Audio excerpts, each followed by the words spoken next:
Hello, my name is Christopher Parks, and I am running for re-election for the Victor Central Schools Board of Education. Before we begin, I'd like to thank the PTSA, PI, and Voice for putting this experience together so that all the candidates would have the opportunity to hear questions and respond to them and give our thoughts, our opinions, and our ideas. The thoughtful questions that have been prepared are in place of what normally we would be able to gather in the ECS auditorium and share an evening of a Meet the Candidate night. So again, much gratitude to PTSA, to PI and Voice for putting this together. I know they do so much throughout the year, but during this time to make this happen is really a special thing for all of us. So thank you. Before I begin, I'll give you a quick background about myself, and then I'll answer the questions. My wife and I chose Victor because that's where we wanted to raise our children. Victor is a destination district. We have 4 children, ages 11, 10, 7, and 5, and I assure you that their experiences in the Victor Central School System have been second to none. I will read the questions and then I'll give you my answers. So the first question is, what is your vision for Victor Central Schools? My vision for Victor Central Schools is that we are the destination district. The reality is Victor is a destination district. We hear it time and time again, whether it's talking to neighbors, talking to colleagues, people living in Victor saying, you know what, we moved to Victor, we built in Victor, we chose Victor, we returned to Victor because of the schools, because of the community. We are a destination district. That's a fact. My vision is that we become the destination district, and that we don't simply say, oh, you know what, hey, we're doing really well in these areas. Well, how do we become better? What are the areas we're not doing well in? Identify those. Take them head on. Be open and honest and transparent about them and say, hey, this is how we become even stronger. We become an even better Victor. That's my vision for this district, is that we become the destination district. How do I feel students, parents, and residents currently view VCS? And how would I like them to see VCS? I'd like them to see VCS with the same hope and the same yearning for achievement that I do. But I also hope that we don't just agree all the time. We need to have healthy discord. We need to be able to talk things through and say, hey, you know what? I don't think we're doing our best in this area. We could be better here. How do we do that? Those are the conversations that help create a vision, because a vision is not of one person. It is a community's vision. It's not just the vision of the Board of Education. It's the vision of the community. As a board member, I've been blessed for the past couple of years to be able to share my input into shaping that vision. But I don't shape it by myself. None of us do. It is something that we share, and it's in the continued communication, the transparency, that we continue to shape that vision, reevaluate it, and push ourselves to look even further.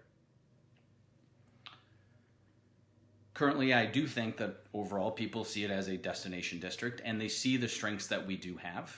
And I think that they do see the challenges we have. And if they don't, it's our responsibility as a Board of Education to help educate the community about, hey, you know what? This is where we're strong. This is where we're not. And we're looking for your input. We're looking for your support. So those are other ways that I would hope that we'd be able to share in that vision and share in that conversation. As a Board of Education member, you are expected to represent the entire district. How do you plan to engage and communicate with the VCS community as well as residents not currently connected to VCS? I would continue to engage and communicate in the manners which I have, as far as conversations, phone calls, whether the conversation is in the store, on the sideline, in the audience during an intermission, walking down the street, out for a run or a bike ride, or just simply running into someone. Now, granted, that's a lot different now in recent times where, you're not closer than 6 feet, and you know what? You're not having the same opportunities for that interaction that you normally would. So that's where, yes, you have emails, and those are fine ways of communication and modes of communication, but you don't always get to hear tone in that. So I would continue to try to engage personally as much as possible, but also it's not just a matter of engaging. It's, as a board member, it's listening. My responsibility as a board member is to listen, to understand. Not listen to give you a reply. Listen to really hear and understand what it is that you're sharing, whether it's a concern, whether it's kudos. There have been plenty of times where someone stopped me or given me a call or sent me a text message or an email and said, hey, Christopher, this great thing happened for my child, or this great thing happened for us. Who do I tell? And normally I say, well, tell the person who's responsible for it. Share that good news with them. Lift their spirits. Lift each other up. And of course, let the superintendent know. Let the building principal know. Let the head of the cafeteria know. If it was a cafeteria worker, if it was a nurse, let the person know that they had an impact and a positive outreach. And then let the person who they talk to a lot, or they might report to, so to speak, let them know. And share those good things as well. And when there's a concern, a lot of the times as a board member, it's not solving the concern, it's providing the correct information or the accurate information. Or if it's not right there at your fingertips, you sit there and say, well, you know what? My responsibility is to go find that information out and to put you in touch with the people who would be best suited at the appropriate level to answer that question, to hear your concerns. Because when you get to the granular day-to-day things, it is not the board who should be inserting themselves into those day-to-day things. That is why we have phenomenal faculty, staff, and administration. And it's in supporting the community members to be able to have that dialogue with the appropriate person, depending on what the topic may be. So that's a level of engagement. As far as those folks who aren't necessarily engaged, my strategy to that is the folks with whom I am speaking, or I am in an engaged conversation of listening and supporting and discussing, asking them, hey, are there neighbors of yours or colleagues of yours or residents that you know who have some important stuff to share, that have a voice, but they're just not choosing to share it beyond, their local conversation, and encourage them to say, hey, send them in my direction, and I can point them in, hey, you know what, you have a concern, you were sharing it with your neighbor, but you haven't had the opportunity to tell somebody within the district. Send them my way, so we can say, hey, here's who you want to talk to. And you know what? And I'd love to understand where you're coming from first. That's another way to engage folks who might not necessarily be actively engaged. Some are concerned that VCS is falling behind other surrounding districts in terms of academic programs and performance, as well as technology access. What are your thoughts on how to address these concerns? Well, I would say that Victor is actually very strong academically. Are there areas that we could be better? Absolutely. It's our responsibility to look for those, to sit there and see, hey, we're not going to rest on our collective laurels. We are going to look at things and go, hey, you know what? We may be really good here. Are we as great as we can be? Are we the destination for this area? Are there areas where we sit there and say, well, you know what? There's a lot of work to do here. Well, then yes, we identify those, we take them head on, we look at them transparently and say, yes, it's all right. This is what needs to be done. This is what we have to do. This is our responsibility. And you support the people who are in charge and in the trenches of making those improvements possible and strengthening those areas. It's not the board's job to micromanage. It is our job to make certain that we're doing everything we can at our level to support the folks who are doing the day-to-day work. And that's a very, very important piece of what it is being a Board of Education member, of the privilege of being able to serve the board and to serve not just the community, but the teachers, the students, everybody. With technology access, yes, I would say that there's an area right away. There's an area we can be better. It was an area that was identified in different versions of the proposed budget, and the areas that were looked at and said, here are different proposals and different budget situations to address that. So yes, we've already addressed the idea that, we need to be better. We can be stronger there. And it's an area of focus I know that has been discussed in general session of the board for, people if they had a chance to be at any of the meetings or perhaps at reading some of the minutes, that yes, that is an area that we have identified. And I know that is something that will be continued in planning for and looking at, okay, how do we best strive for more in that area? What are your views on the current budget proposal?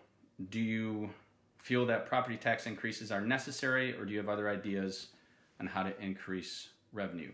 My views on the current budget proposal are that it is very meticulously put together. I know Mr. Schickling and Dr. Terranova, in working with the district leadership, were very thoughtful and reflective in their planning process and what budget to propose to the board in different versions along the way.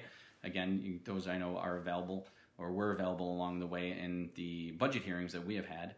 And I think that the budget proposal, just to go back to the question, is one it's been very real, and it's identified what needs the district has and how through the budget to best attempt to address those needs for the upcoming year. Property tax increases necessary. Do you have other ideas on how to increase revenue? With the situation over the years of state aid, with the reality that we do not get sales tax in Ontario County, unfortunately, a school district is limited in where funds come from. And the reality is that a tax increase is a main area of our income. So in light of all those things and property tax increase being necessary, it appears that this year, yes, it is. Now, are we still one of the least expensive places to live? Yes, which I have to tell you says a whole lot about what our faculty, staff, and administration do on a daily basis to provide the level of education that our students receive. The sales tax conversation is a fight that I think we need to keep fighting.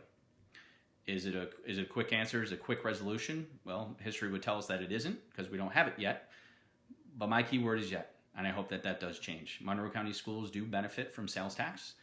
We are not in the same situation with Ontario County, and so that I think is absolutely in an area of focus that past boards have looked at and pursued, and I think that it's incumbent upon us to continue to pursue that avenue as a potential significant increase to funding for our district and what we do for our students.